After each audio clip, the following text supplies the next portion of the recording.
tal, amigos? Estamos en Agropersonajes.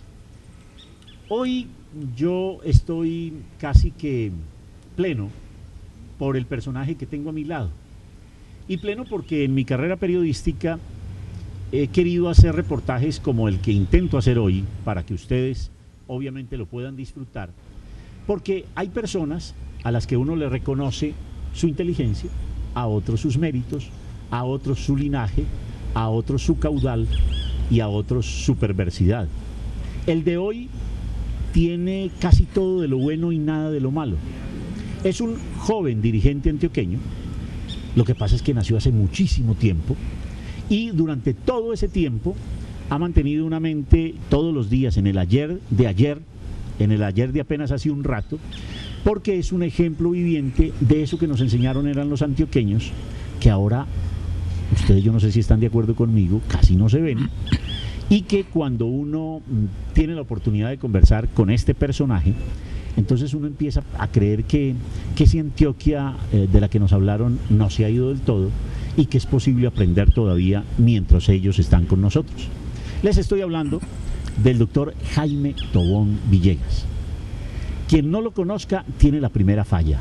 Este es un hombre que hay que conocer. La segunda, es un rionegrero criado en Medellín y que le ha servido a todo el país en 1000 posiciones, de 1000 maneras, y que hoy lo podemos mirar ya con su característica elegancia inglesa, atiende nuestro pedido, que más que un reportaje o que más que una entrevista es simplemente casi que una posibilidad de autosatisfacción intelectual y espiritual. Doctor Jaime, ¿cómo le va? Muy buenos días, César, muchísimas gracias. Muy reconocido por este homenaje que usted me está haciendo, desde luego inmerecido. Le quiero hacer una aclaración. No tengo nada de porte inglés, mi porte es de Río Negro. Ese porte no es de Río Negro. Vea, yo me puse corbata negra hoy y traté de venir también con saco negro y todo porque me dijeron que usted era el hombre de la elegancia del negro, del luto. Ahorita hablamos de eso. Pero a ver, yo digo que es un joven dirigente. Doctor Jaime, empecemos por ahí.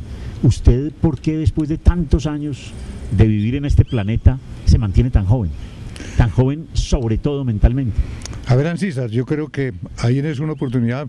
Mis compañeros de generación, no digo que reniegan, pero me hacen reclamo permanentemente que porque estoy trabajando ya a esta hora de la vida. Resulta que yo todos los días hago un balance de qué fue lo que hice hoy, qué me faltó por hacer y tengo que hacer mañana. Y siempre con una convicción que todos los días tengo que aprender algo.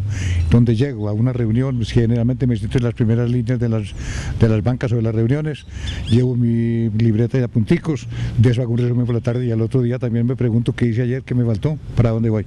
Yo creo que el ánimo de servir a la comunidad es lo que me mantiene en estas condiciones. Oye, pero entonces usted debería recibir un salario, por ejemplo, del Ministerio de Protección Social, altico. Porque usted es una fiel demostración de que uno sí se puede jubilar a los 65 años y seguir viviendo tranquilo. Sí, señor, lo que pasa es que yo no me jubilé, sino hace poquitos años y me dan ahí tengo la idea también que la jubilación es un doble pago. Yo tengo una filosofía muy distinta y muy rara. Pero es que, volviendo a la pregunta primera, hay una cosa importante para mí y es una frase de Benjamin Franklin. La pereza anda tan despacio que la pobreza no tarde en alcanzarla. Oye, dolorosísimo eso. Eso me ha servido. Esa frasecita la había oído mencionar hace rato. Doctor Jaime, usted de alguna manera reparte su vida como en 3 facetas. La faceta de político, la faceta de educador y de dirigente universitario y la faceta gremial en la que ha tenido pues múltiples participaciones. ¿Cuál es como más importante en su vida si fuésemos a hacer como un balance? A ver, yo creo que hay una cosa para mí muy importante y es el problema de la educación. Desde pequeño, cuando estaba en la escuela pública de la Escuelita Rural del Tablazo, que en ese entonces lo manejaba un profesor muy querido, don Luis Delgado, cuando yo me fui de aquí a acompañar a mi madre al Tablazo, a los últimos años de mi abuela materna, nos tuvimos que volver allá 2 años, mientras ella murió. Y entré a la escuela rural y le acompañaba a don Luis a dictar clase para los muchachos de primeras letras. Hernando Jaramillo y yo, que habíamos ido de Medellín, hacíamos eso. Desde eso me aficioné yo a la cuestión de la enseñanza. Luego hice mis estudios de bachillerato, primero la primaria aquí donde los hermanos, luego en el Instituto Simón Rodríguez. Fui aficionado, y yo creo que de lo que he pertenecido a la situación gremial, la cuestión política, digamos, de tipo administrativo más bien, porque no he pertenecido a los cuerpos colegiados, Cámara y Senado. Yo nunca pertenecía a ellos, simplemente al Consejo de Medellín. Bueno, salgamos de eso de una vez. Yo creo que usted no perteneció a ellos porque no le dio la gana, pero siempre le ofrecieron. En el Consejo de Medellín sí estuve varios periodos, negro en el Consejo de Retiro. En la Cámara tal vez alguna vez el doctor Eduardo Uribe Botero y Alberto Jaramillo Sánchez me pusieron por en un cuarto renglón, que sí. Nunca llegué desde luego, pero tampoco me pesó. ¿Y usted por qué no fue gobernador de Antioquia? Usted fue alcalde de Medellín. Alcalde de Medellín. ¿Eso fue en la década del 70 tal vez? En la década del 67, 68 con el doctor Carlos Lleras, con quien trabajé toda la vida. Eso le iba a preguntar. Yo quería traer como un ordencito en la entrevista, pero es que, mire, usted me va dando datos. Si usted hiciera un paralelo entre Carlos Lleras y Álvaro Uribe, ¿qué les encontraría de parecido? La capacidad de trabajo. La capacidad de trabajo y la convicción de tener que sacar al país de alguna manera de este atolladero en que estamos. Si usted les encontrara si usted fuera a calificar con cuál se quedaría, me imagino que quedaría con Carlos Lleras, a quien usted admira profundamente. A ver, indudablemente que Carlos Lleras, pues, era en otras épocas, desde luego. Al doctor Álvaro le sacaba una situación supremamente difícil.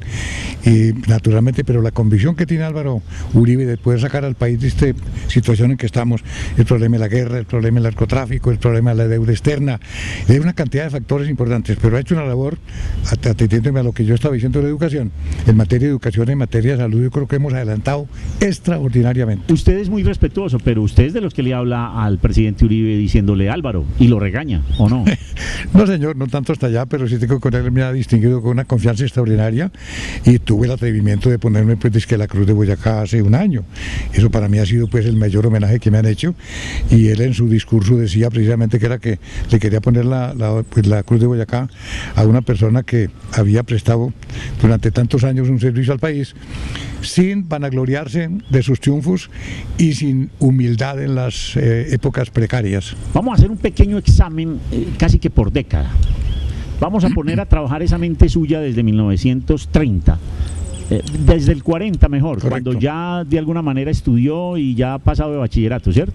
Usted empieza carrera en el 41. Empiezo el 41, termino bachillerato del 35 en el Liceo Antioqueño, del 35 al 40, con una advertencia, que hasta cuarto de bachillerato me fui con los compañeros, que era un grupo muy bueno, Hernando Agudelo, José María Echeverri, en fin, otros amigos de la Honorio Arroyave, que recuerde, y llegamos hasta cuarto de bachillerato y no teníamos que presentar exámenes finales, porque llegábamos siempre buenos, con 4,5 a 5, con 4,8. Ya en quinto y sexto, ya sí tuve que apelar a la física, a la química, claro, filosofía y demás. Ya sí. ¿Y después empieza a estudiar en la Universidad de Antioquia? Empiezo Derecho en la Universidad de Antioquia, nos presentamos 42 compañeros, pasamos 12. Y ese grupito 12 lo conservamos todavía. Estamos 5 vivos todavía de ese grupo. ¿Y después pasó a la Universidad Libre?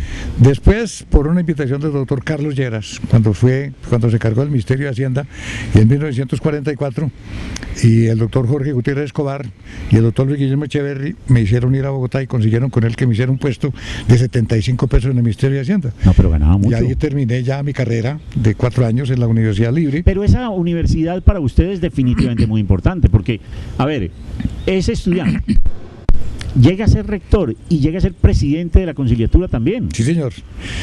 A mucho honor. El primer año de estar en la Universidad Libre, yo llegué al Rosario, pero el monseñor Castro Silva no me pudo recibir porque no tenía universidad, no tenía nocturna. Un paréntesis ahí, ¿a usted por qué le va tan mal con los monseñores? Porque por ahí hay una historiecita de monseñor Félix Henao. Sí, después se la cuento.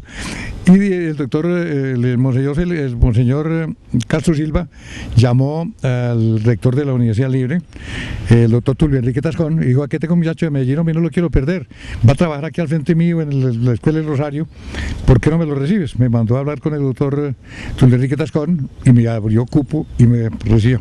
Al primer año de estar allá, ¿sí?, en las primeras elecciones de la universidad, llegué a ser el representante estudiantil, paisa, que recién llegó a Bogotá. ¿Cómo le parece?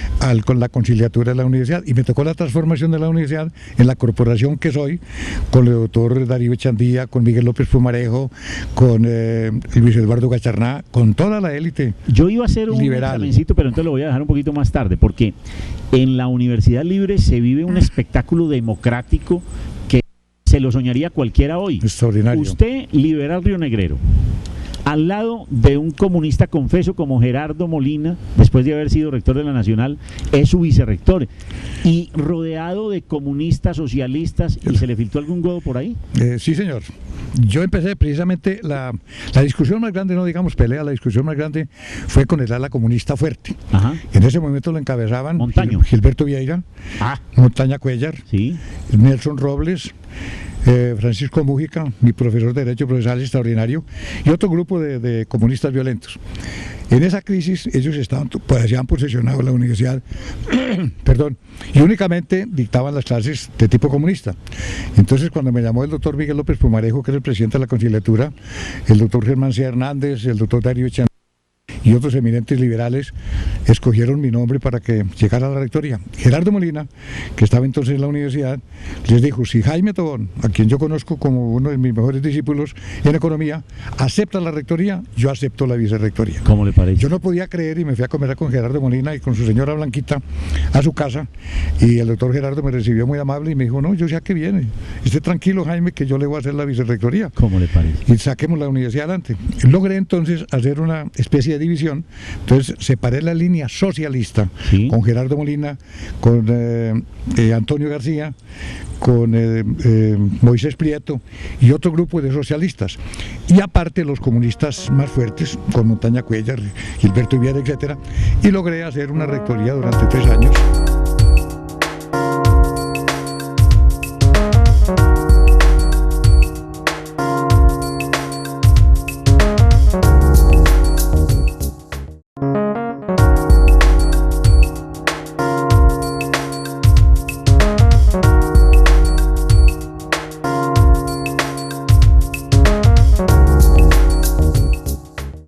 Doctor Jaime, porque dicen que no hay nada más godo que un liberal de Río Negro, ¿eso sí es verdad o no? Ese es un cuento del padre Montes, que cuando pasó de curita de Río Negro a Abejorral, empezó a pedirles a los conservadores de Abejorral plática para el templo, nadie le daba. Y de pronto, ya muy furioso, en una de sus pláticas el domingo, dijo: para buenos conservadores, los liberales de Río Negro, eso sí me dan plata. Muy bien, pero parece que eso ahora está de moda otra vez, porque vea, Monseñor Jairo Jaramillo es el obispo de Santa Sí, Rosa de Osos, exactamente. nacido en Río Negro. Y Monseñor Ricardo Tobón es obispo de la diócesis de Río Negro, Claro. nacido en Ituango. Después hablamos de eso. Muy bien. A ver, su vida es larguita, entonces por eso vamos a tener que aprovechar el tiempo preguntando cosas bien puntuales de un montón de cosas que usted ha hecho. Usted nació hace 86 años más o menos. Sí, señor, me faltan 2 meses para llegar a esa fecha. Y hay muchas veces que volteo los números, como dice que los números no tienen mayor importancia, Sí, sí. adelante o atrás, entonces lo pongo, digamos, 58, que es 68, entonces son 86. Doctor Jaime, de esa generación de estudiantes iniciales en la Universidad de Antioquia, ¿quedan cuántos? Y recuerdo a Hernando Agudelo Villa. Hernando Agudelo Villa, José María Echeverri Lozano, del Chocó. Está Jorge Uribe en Bogotá. Jorge Uribe, Hernando Bueno, Agudelo. no lo hago más memoria porque quedan muy poquitos primero y segundo, ninguno, eso sí, tan activo como usted. No, están ya pues muy retirados, ya. Muy retirados, porque yo vi al doctor Hernando hace Con una poco cosa que está acabando con las mentalidades colombianas, que es la jubilación. Todo el mundo aspira a llegar a los 60 años, a los 50 para jubilarse. Pues Dios, hombre, yo creo que uno, para trabajar por el país, no tiene hora, ni tiene tiempo de jubilación, ni cosas por el estilo. Hagamos la revisión que íbamos a hacer diciéndole que definitivamente lo de la Universidad Libre marca un hito importante en su Muy vida, importante. pero hagamos del 50 en adelante. Le voy a preguntar por personajes que usted consideró vitales en cada década. En el 50, ¿quién sería? En el año 50, yo creo que fue Alberto Lleras.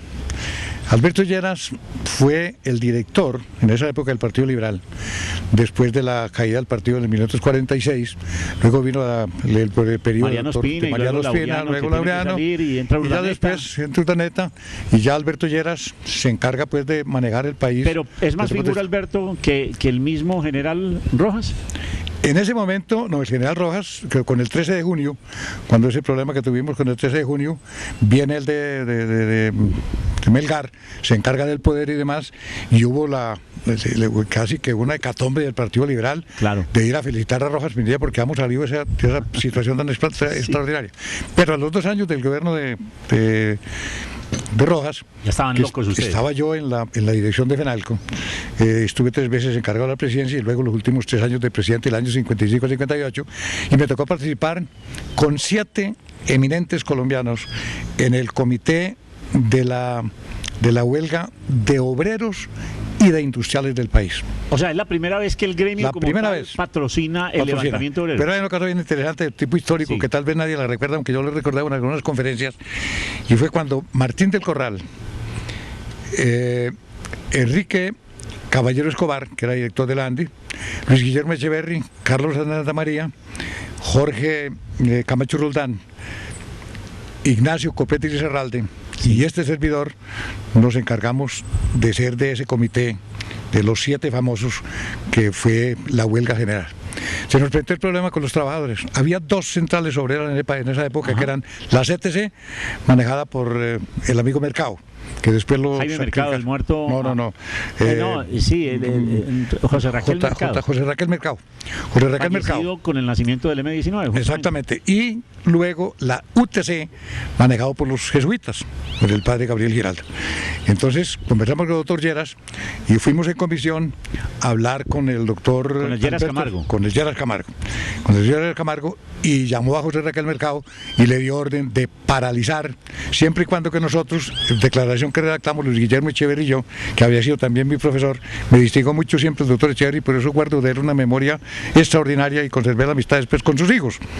Hicimos la declaración que en ningún momento dejábamos de pagar ni los salarios ni las prestaciones lo que durara la crisis. Ah, no, es que eso fue un arreglo. Y fuimos donde el padre Gabriel Giraldo a que hablara con Tulio Cuevas, que era el director de la UTC, manejado por los jesuitas. El padre Gabriel de la Universidad Javeriana. De la Universidad Javeriana. Entonces conseguimos la misma situación y eso fue el origen de esa huelga industrial y demás.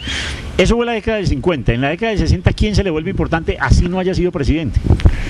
En la década del 60 está el doctor Carlos Lleras. Ah, no, yo de ese no le voy a preguntar más, porque entonces usted se me queda todo el programa hablando del doctor Carlos Lleras.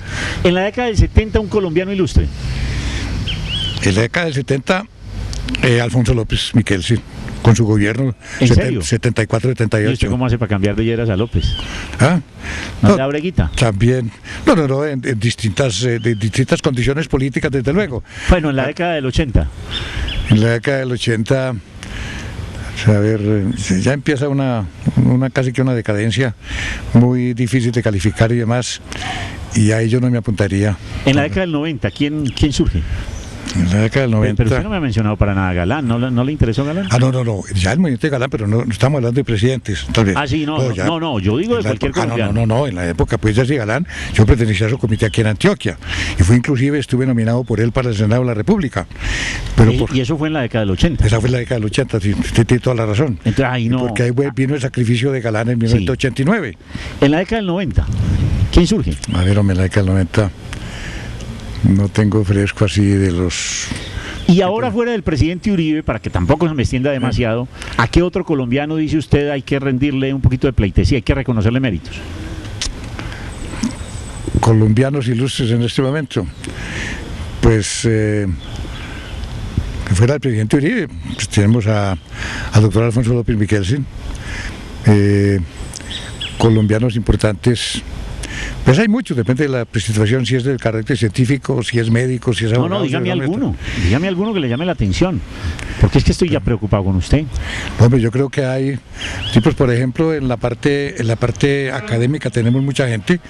Ya para los años 90 está el doctor Antonio Rocha, un eminentísimo colombiano, y estuvo el doctor Darío Chandía, aunque ya había fallecido, Antonio Rocha, con los cuales tuve el gran honor de compartir fui con el doctor Darío Chandía y con una comisión. Yo no lo voy a presionar más en esas recordaciones. Antioqueños que debieron ser presidentes del país a lo largo de toda esta época que usted recuerda. Yo tengo como 2 nombres que a usted le gustarían mucho, pero obviamente no se los voy a decir. Antioqueños que pudieron ser presidentes del país y no lo fueron. No lo fueron. Aquí hubo una familia de gente muy importante, como lo fue la familia Restrepo Jaramillo. Ajá. Está el doctor Cipriano, el doctor Gonzalo. Sí. Aunque de las conversaciones que hemos tenido y de haber tratado al doctor Diego Restrepo Jaramillo, el que menos figuró, pero en mi opinión, el más conocedor del problema nacional. Muy bien, ese Diego es un Restrepo candidato Jaramillo. suyo, otro que podría ser, Otro, hay un eminente rionegrero que es... que no quiso aceptarnos la candidatura, y en eso sí tengo la historia de Carlos Lleras con Diego Calle Restrepo. El doctor bueno. Joaquín Vallejo Arbeláez. Muy bien. Vinimos en comisión a ofrecerle la candidatura cuando estábamos con la discusión con Alfonso López Miquelsen. Vinimos Diego y yo, pues, encomendados por Carlos Lleras. Pregúntele a Joaquín si él quiere ser presidente. Si él quiere, no tengo problema. Vinimos a hablar con el doctor Joaquín, nos llevamos para la finca Diego, al tablazo, de repente tomamos unos aguardientes y demás, lo concretamos. Ah, no, es que eso con el doctor Diego era obligación, Digo, tomar el aguardientico. No, yo definitivamente, después de muchas disculpas, digo, no, definitivamente yo no quiero ser presidente de la República. ¿Y el mismo Diego Calle no le parece a usted que hubiera sido un buen Diego candidato? Calle, desgraciadamente, nos fracasó por problemas de su enfermedad y demás, y por otros problemas de otro carácter familiar muy difícil de explicar y demás, Sí. por su hijo y demás. Pero una de las figuras más importantes y más inteligentes que yo he podido conocer, y además con el aprecio de los dos Lleras y de Alfonso López y del doctor Turbay. Ellos lo tenían de candidato. Lastimosamente, con lo que le pasó con su hijo, ya vino aquí y nos dijo, ya no tengo nada más que hacer, ni quiero seguir de para adelante. Perfecto. ¿Y se dejó morir? Y se dejó morir, esa Muy es la bien. realidad.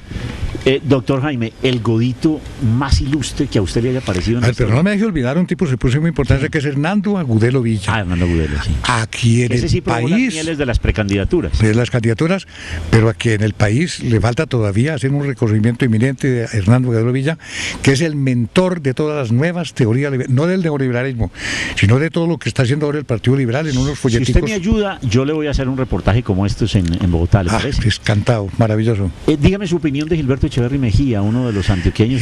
Uno de los antioqueños más cercanos y más cercanos a mi vida, de toda una vida, porque mis padres fueron muy amigos en Río Negro y me tocó mucho la amistad con ellos, con su hermano mayor, luego con Arturo, con el médico Hernando, con Gilberto y con Gustavo, que me tocó manejar su muerte en Bogotá. Con Gilberto, que es uno de los eminentes antioqueños, precisamente, lastimosamente lo que ocurrió con este problema de la guerra que tenemos entre nos, acaba de ocurrir ese fenómeno tan grave de haber destruido la vida de estos dos colombianos. Guillermo, que estaba haciendo una carrera muy brillante, y Gilberto, que ya la tenía asegurada, Claro. pero que ahí sí pues hay un pecado enorme de haber acabado con la vida de Gilberto Echeverry. Doctor Jaime, hablemos un poquito de su vida familiar. Usted queda huérfano muy niño, su mamá obviamente viuda muy joven. Un breve comentario de esa niñez para después pasar a su vida familiar, que ha tenido dos ciclos. Una primera esposa con la que usted tuvo sus 3 Hombres. hijos y luego una segunda con la que aún afortunadamente comparte su vida. Hágame, por favor, un breve recuento de esas 3 fases de su Muy vida. rápidamente, mi padre murió siendo muy joven, a la edad de 38 años, en 1923. Yo tenía 4 años. Mi mamá queda viuda con 28 años. Era una pobreza. Mi papá era administrador de la finca de su hermano, que llamaba Charcomanso en el Tablazo, trayendo unas bestias del Tolima y demás. Lo cogió una tempestad, se perdieron las bestias en esas llanuras de Tolima. Ahí estuvieron 8 días, vino con una neumonía. El médico Lázaro Escobar subía todos los días a caballo 10 kilómetros. ¿Qué le darían en esa época? Pues agua de sauco, alguna cosita de eso. No había nada. Y se murió. A los 15 días de fiebre se murió. ¿Y quedaron su mamá con cuántos hijos? 4 hijos. El menorcito murió a los 15 días de muerte de mi papá, y quedamos 4 hijos, 2 hombres y 2 mujeres. ¿Y con platica o en la ruina? En la ruina. Nos dejaron una casita en el Tablazo, una casita pequeña y demás, por intriga de los ricos de Río Negro, digámoslo así, don Pepe Echeverri, don Lázaro Echeverri, el padre, el doctor Lázaro Escobar, que querían mucho a mi papá, don Antonio Vallejo Blanco, don Antonio Vallejo Y Negro. entonces le queda la casita en La Tablazo, casita en el Tablazo. pero su mamá rápidamente dice, no, tengo que ir a buscar en Medellín algo. Ella dice que nos decía que le ha prometido a mi papá que nos educaba. Y eso fue lo que le hizo venir para acá en el año 26, en diciembre. Porque hay que contextualizar un poco. En ese momento, pues hoy va uno al Tablazo y hay escuelas y hay bachillerato y hay de todo. En esa época no. Pero en esa época no había nada. No había escuela. Y simplemente nos vinimos a pie y llegamos a la Puerta Inglesa a las 6 de la tarde de ese día, con un negrito que manejaba lo que era era rescatante. Rescatante en aquella época era el tipo que recogía en las fincas los huevos, la leche, los quesos y demás, y los traía aquí. Y Bernardino Sánchez se vino con nosotros, ese día a las 3 de la mañana arrancamos a pie y llegamos a las 6 de la tarde allí, a una casita que ya nos había conseguido María Tobón Rodríguez, que era la empleada. En un naciente barrio, Gerona en ese momento. Era Gerona, un barrio. Pero eso era un barriecito lejísimos del centro. No, eso era lejísimos. Bueno, y usted se salva de ser seminarista como 3 veces, ¿cómo así? No, por fortuna. Yo creo, no sé si de pronto perdí muchas oportunidades en los confesionarios. Sí, claro. Pero bueno, en todo caso, primero con el padre Félix Henao, que no le negó a mi mamá ayudarme para una beca. Ve, hagámoslo bien breve, pero lo más breve que pueda, la anécdota con Monseñor Félix Henao Botero, que después usted se lo encuentra. No, mi mamá y doña Carlota Botero habían estudiado en La Ceja. Cuando mi mamá se vino para acá, pues el padre Henao, todavía no era monseñor, vivía en Buenos Aires, se vinculó con doña Carlota y después se trasladaron a la Carrera Villa. Y entonces le dio un trabajito que era arreglar la ropa de monseñor los jueves. Yo iba por mi mamá, de ahí de la Placita de Flores donde estudiaba, iba por mi mamá y después nos íbamos ya por ahí por Bombón arriba, por unas mangas, sí, hasta el barricito donde vivía, una casita de 2 pisos en tierra y demás. Entonces mi mamá le echó el cuento a doña Carlota, diciendo que por favor que le hablara con el padre Félix para que le diera una beca. Y el padre Félix dice... El padre Félix dijo que no, que se volviera para allá, que estaba haciendo un esfuerzo muy grande. Traslademos durísimo. Todo eso. Traslademos mucho tiempo. Pasó y le negó después una segunda entrevista y pasó mucho tiempo. Y resulta que ese muchachito logró salir de bachillerato, logró salir de carrera, se fue para Bogotá, ocupó unos puestos allá más o menos, digamos, importantes y demás, a base de esfuerzo, que nadie me ayudó. Y llegué a la rectoría de la Universidad Libre. Y fuimos a un congreso a Cartagena. Con Gerardo Molina, que era mi vicerrector. ¿Cómo le parece? Con Gerardo Molina al lado. Y Gerardo Molina hace una preguntica. Hace una preguntica, monseñor Félix Henao. Sí, dice, bueno, pues que nos cuente, éramos 23 rectores, una comida muy elegante en Cartagena, y le decían a monseñor, bueno, señor, cuéntenos este problema que le ha achacado a usted, que usted es enemigo de la educación porque dice que la educación es para los ricos. No, eso es una disculpa que me tiene, no, yo le ayudo a los pobres, les doy beca, no sé qué, la universidad. Entonces intervinieron 4 o 5 y de pronto, no recuerdo si fue el doctor Ricardo Inestrosa Daza, que era entonces rector del externado, el padre Fernando, que fue mi compañero pues de toda una vida universitaria. Entonces le dice, bueno, monseñor, pero es que aquí hay una persona, está al pie suyo. Jaime Tobón, que no ha hablado. Entonces había hablado Iván Correa, que era rector de la ciudad, Jaime Sanín, que era rector de la en Bogotá, de la universidad. El padre Gabriel también. Está el padre Gabriel Giraldo, estaba Jaime Sanín, estaba Eduardo Fernández Botero de la Medellín. ¿Sí? Y bueno, pero que Jaime Tobón, que también es paisa, ¿por qué no nos cuenta? Yo que estaba al pie de monseñor, tuve que pedir permiso, le dije, monseñor me perdona y no se ofusca conmigo, yo sí voy a contar un cuento que sé. Y yo, no, por supuesto, Jaime, no, adelante, me autorizó. Empecé a contar un cuento pues muy disimulado, que una viuda que se ha venido a Medellín, le ha pedido a doña Carlota que le ayudara con el padre, que el padre le negó, y después personalmente a la señora le dijo que no, que se volviera con unos muchachitos para allá. Y resulta que ese muchachito, de pronto, pasó a bachillerato, pasó a la universidad, se fue para otra universidad, salió y terminó su carrera, y fue rector de una universidad. Y para terminar, esa señora se llamaba María Villegas Vía de Tobón, compañera de doña Carlota Botero. Y ese muchachito... Está aquí sentado. Jaime Tobón está aquí sentado, rector al pie suyo, monseñor. Monseñor. ¿Cuál fue la cara, monseñor? Se levantó. No, se puso rojo. Cuando yo empecé a mentar a doña Carlota y a la Carrera Villa, él me miraba ya con cierta sorpresa, este señor, porque conoce toda esta historia. Entonces ya se levantó, me abrazó y me dijo una palabra. Dígalo en televisión. No la puedo repetir. Dígalo en televisión, no hay problema. Con 23 rectores me abrazó y me dijo, Jaime Tobón, no seas hijo de puta, eso no se le hace a un amigo. Con perdón de la audiencia, pero es que hay que contar la frase completa. Doctor Jaime, es que si no hubiera dicho esa palabra, que es castiza, bueno. No pudiéramos dejar en claro esa bellísima anécdota. A ustedes televidentes y a usted, Julián, que es nuestro director en TV Agro, le voy a pedir un favor. Yo no soy capaz de cortar esta entrevista que debía durar media hora y ya se nos acabó. Vamos a un segundo programa con el doctor Jaime Tobón Villegas, porque se me ha quedado muchísimo que hablar con él y yo creo que ustedes como yo estamos no solamente contentos, sino de alguna manera intrigados. ¿Qué es lo que ha pasado con este hombre que ha tenido una vida tan fructífera y que a los 86 años habla como un joven de 30 recién salido de la universidad, quien todavía tiene sueños y que intenta todos los días, como él lo ha dicho, hacer que esos sueños se vuelvan realidad?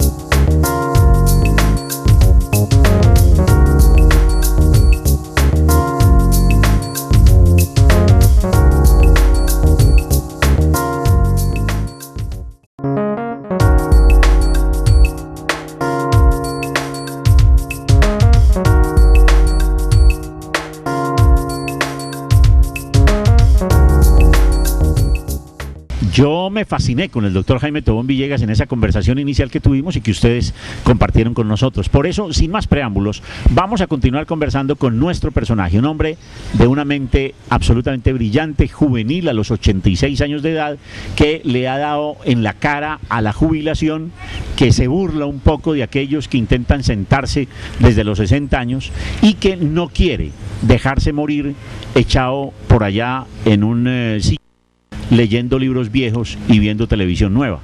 Ese es el doctor Jaime Tobón Villegas, que ahora continúa con nosotros. Doctor Jaime, retomemos un poco la anécdota de Monseñor